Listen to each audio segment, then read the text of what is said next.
మన ప్రభువైన యేసుక్రీస్తు నామములో మీకు మా శుభాభివందనములు.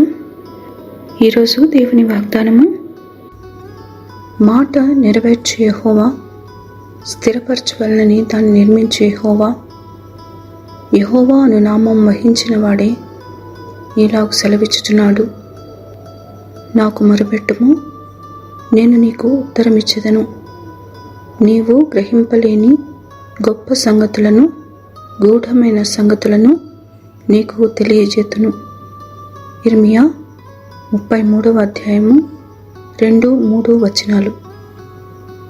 This is what the Lord says, He who made the earth, and the Lord who formed it and established it.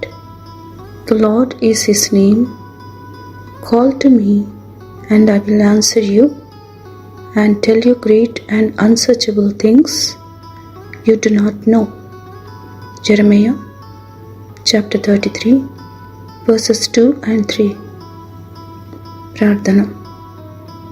ప్రేమగల తండ్రి, ఈ ఉదయకాలమున మీ ముఖకాంతిని మాపై ప్రకాశింపచేసి జీవముతో మమ్మను ప్రవేశింపచేసినందుకై వందనాలు. ఆపత్కాలములలో మాకు దాగుచోటుగా మీరు నందులకై వందనాలు. దుష్టుని నుండి, కీడు నుండి మమ్మను తప్పించి నడిపించమని యేసు నామములో వేడుచున్నాము తండ్రి. Amen. Have a blessed day. God bless you.